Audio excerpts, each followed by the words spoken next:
పాఠ్యభాగం యాకోబు పత్రిక 5వ అధ్యాయం 1 నుండి 6వ వచనం వరకు జాగ్రత్తగా వినండి.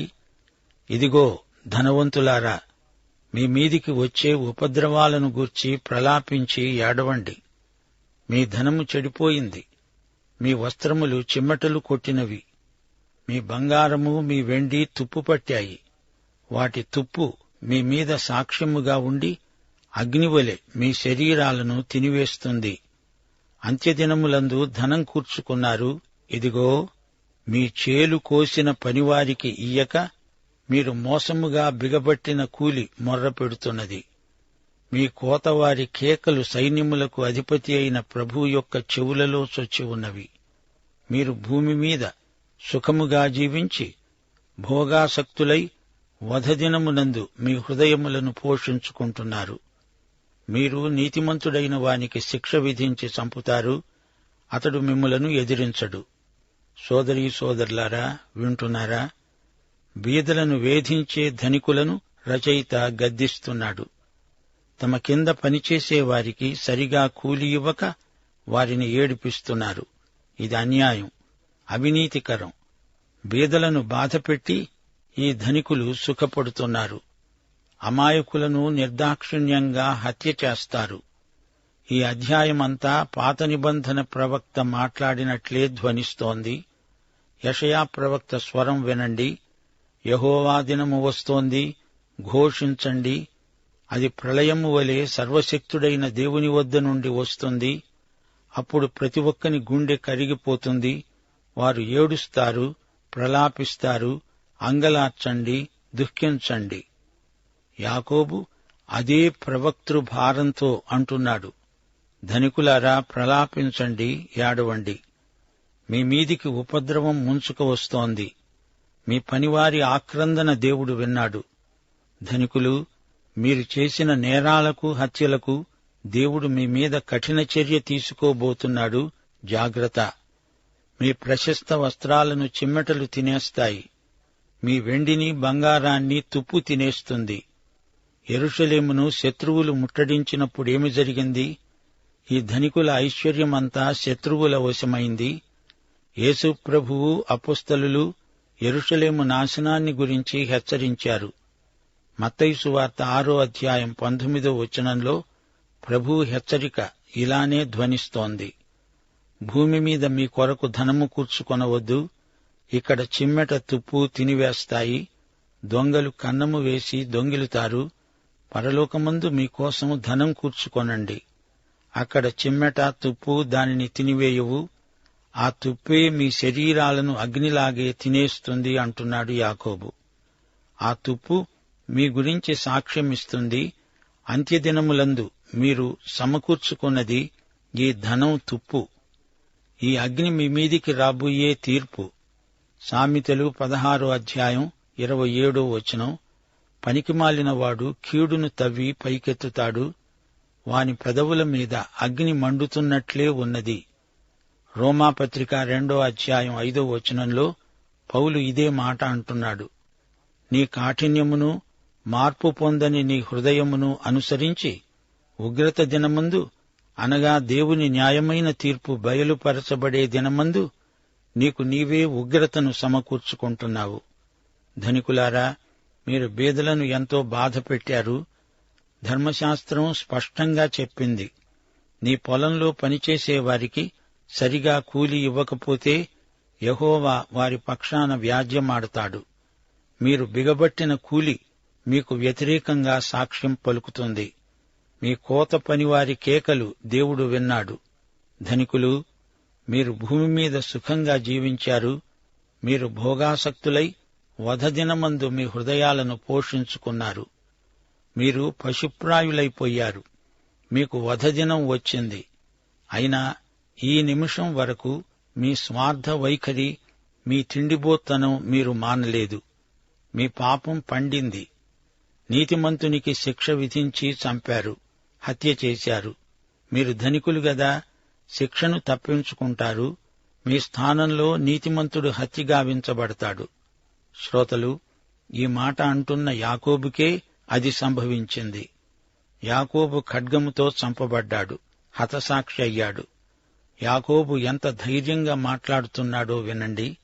ఓ ధనికులారా, ఆస్తిపరులారా, మీ మీదికి కడగండ్లు వస్తాయి, ఏడవండి, మీ ఆస్తి మురిగిపోతుంది, మీ వస్త్రాలను చిమ్మటలు కొట్టివేస్తాయి, మీ వెండి బంగారాలకు తుప్పు పట్టింది, ఆ తుప్పు మీ మీద విరుద్ధ సాక్ష్యం పలుకుతూ ఉంది.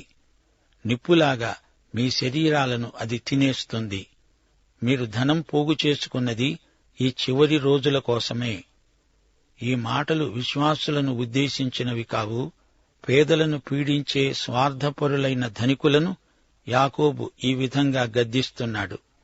దేవుని మాటలను ఖాతరు చెయ్యని స్వార్థపరులను గురించి యాకోబు మాట్లాడుతున్నాడు.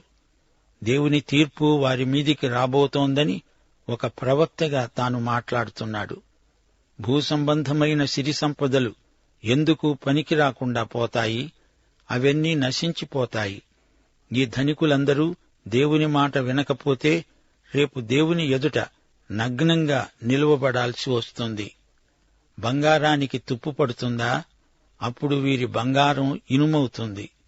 ఇంతమంది పేదలు, దిక్కులేని అనాథలు ఈ లోకంలో ఆకలికి మాడుతూ చనిపోతూ ఉండగా సంపదలు స్వార్థంతో కూడబెట్టుకోవడం నేరం.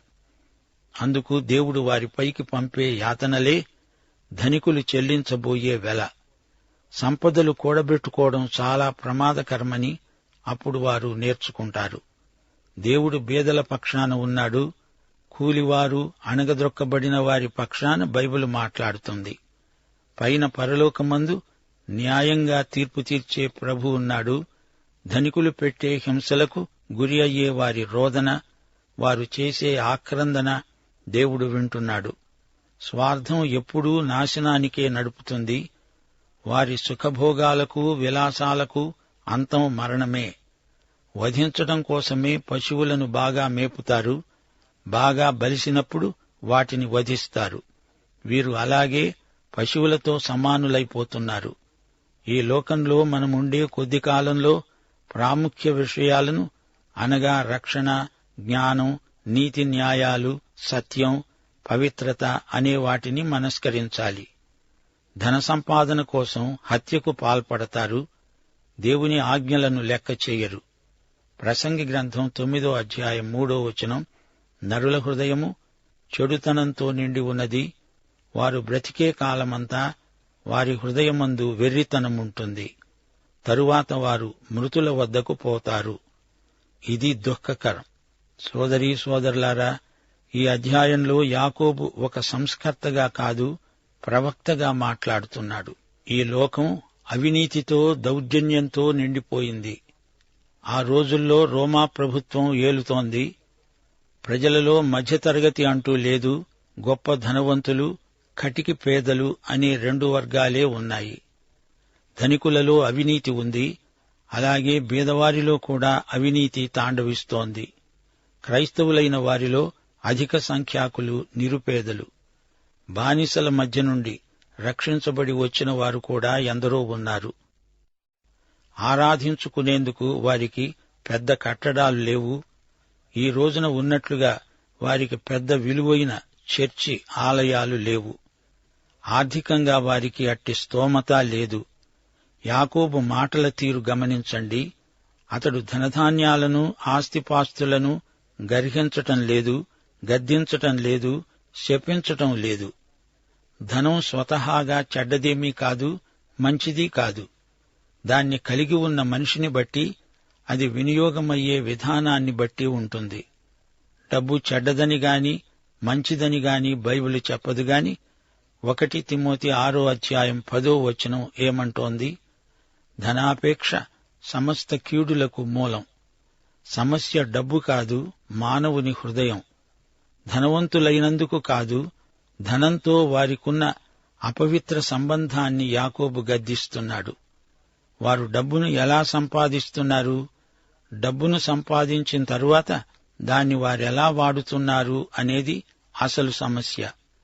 డబ్బును గురించి, ఆస్తిపాస్తులను గురించి యేసు ప్రభు ఎన్నెన్నో విషయాలు ప్రబోధించాడు. లూకాసు వార్త 16వ అధ్యాయం 19 నుండి 31 వరకు చెప్పబడిన కథ వాస్తవమైనది. లాజరు ఒక నిరుపేద. అతనికి ఎదురుగా ఒక ధనికుడున్నాడు. అతని ధన వినియోగ విధానం ఆధ్యాత్మికం కాదు. అతనికి ఆత్మ సంబంధమైన విలువలు బొత్తిగా తెలియదు. ఈ లాజరు ధనికుని ఇంటి ద్వారం దగ్గరే పడి ఉన్నాడు. అతణ్ణి అక్కడికి తెచ్చి పడేసిందెవరు? ఆ సంగతి మనకు తెలియదు. కాని ధనికుడే అతణ్ణి గురించి బాధ్యత వహించవలసి ఉంది. ధనికుడు అతని కుటుంబము తినగా మిగిలిన రొట్టె ముక్కలు లాజరు ముందు పడేశారు.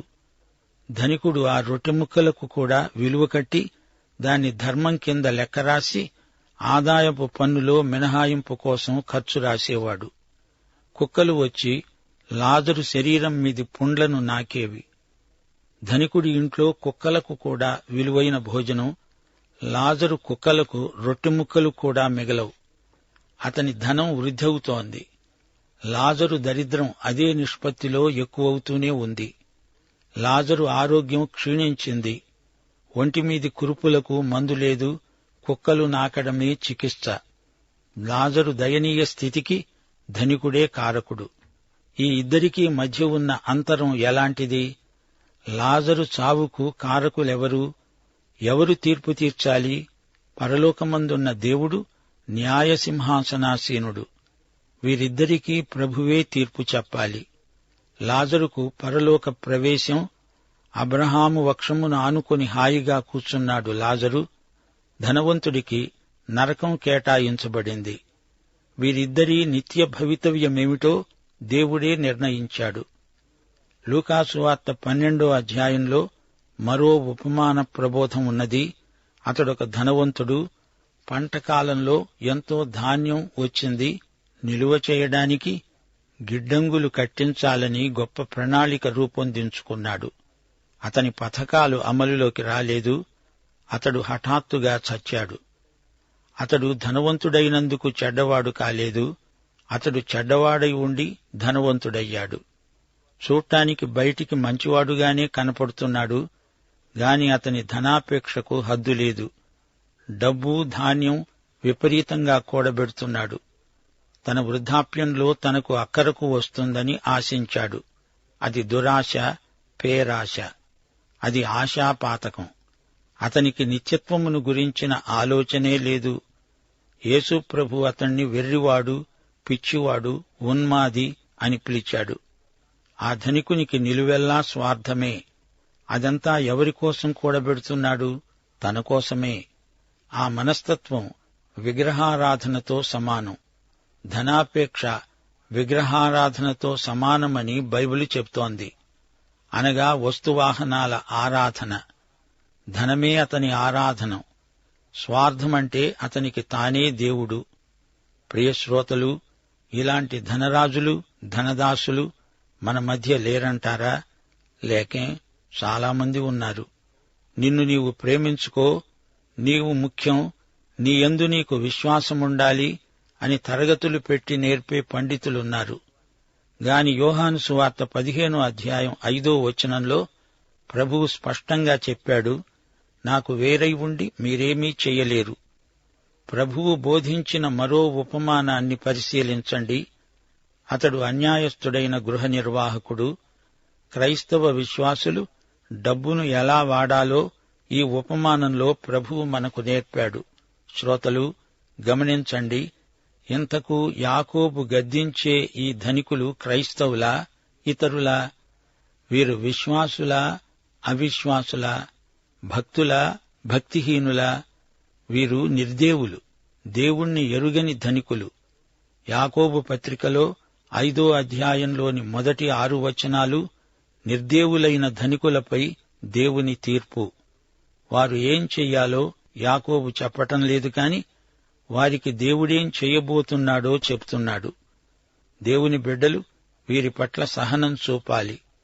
వారి దురాగతాలను సహించవలసిందని విశ్వాసులను ప్రోత్సహిస్తున్నాడు అపొస్తలుడు. ఈయన అవిశ్వాసులైన ధనికులను గురించి ఎందుకింతగా చెప్పవలసి వచ్చింది? అసలు సంగతి ఏమిటంటే, విశ్వాసులు అవిశ్వాస లోకంలో జీవిస్తున్నారు. నిర్దేవులైన ధనికులు విశ్వాసులను వేధిస్తారు.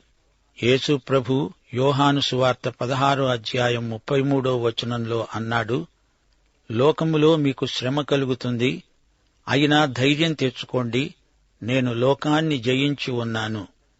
కఠిన హృదయులైన ఈ ధనికులకు నిత్యత్వంలో తీర్పు ఉంది. ఇక్కడ వీరు తీర్పు తప్పించుకున్నా అక్కడ తప్పించుకోలేరు. ధనికులారా, మీరు నీతిమంతులకు అన్యాయంగా శిక్ష విధించి చంపుతారు. నీతిమంతులు మిమ్ములను ఎదిరించరు గాని దేవుడు సింహాసనాసీనుడు, ఆయన తీర్పు మీకు తప్పదు. జాగ్రత్త.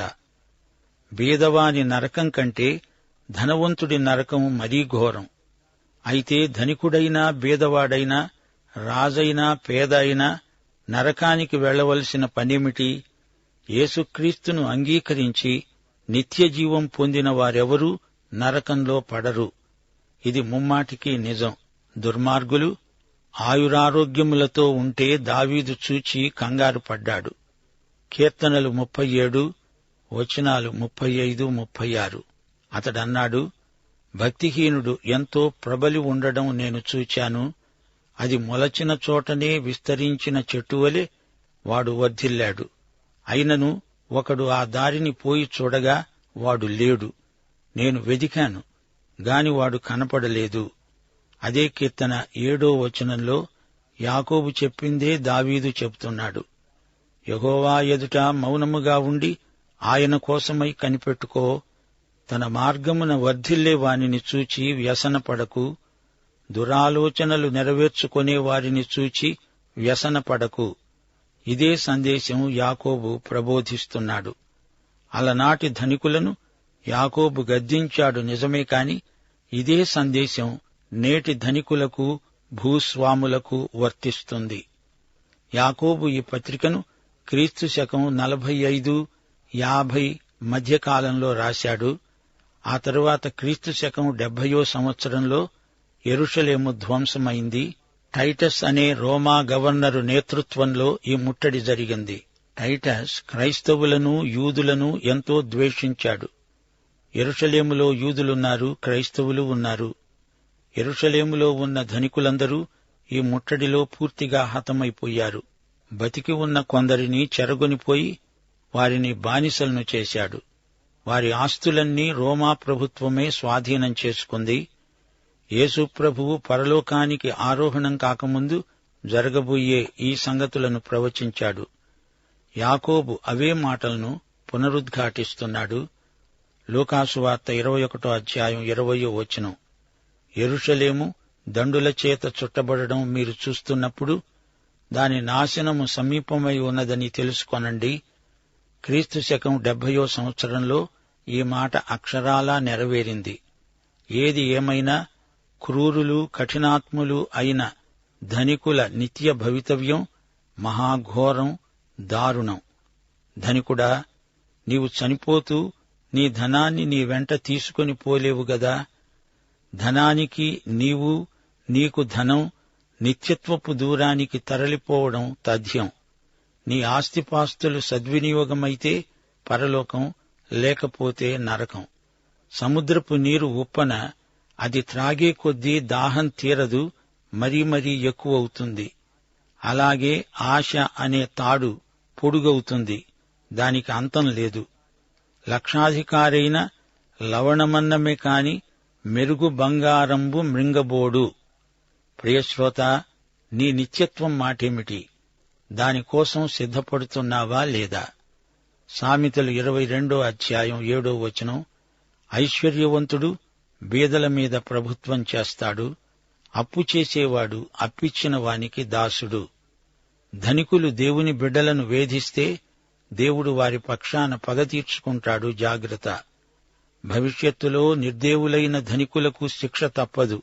దేవుని బిడ్డలారా, మీ ధన సంపాదనలో, ధన వ్యయంలో ఆధ్యాత్మిక విలువలు పాటించండి, అమలుపరచండి. సామెతలు 28వ అధ్యాయం 11వ వచనం. ఐశ్వర్యవంతుడు తన దృష్టికి తానే జ్ఞాని, వివేకము గల దరిద్రుడు అతణ్ణి పరిశోధిస్తాడు. దేవుని తీర్పును ఎవరూ తప్పించుకోలేరు.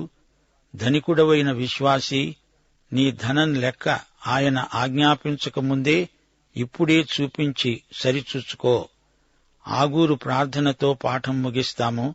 దేవా, పేదరికమునైనా ఐశ్వర్యమునైనా నాకు దయచేయకు, తగినంత ఆహారము నాకు దయచెయ్యి. పాఠం ఇంతటితో సమాప్తం. ప్రభు అయిన యేసుక్రీస్తు వారి దివ్యకృప, తండ్రి అయిన దేవుని పరమ ప్రేమ, పరిశుద్ధాత్మ యొక్క అన్యోన్య సహవాసము, సమాధానము మనకందరికీ సదాకాలము తోడై ఉండునుగాక. ఆమేన్.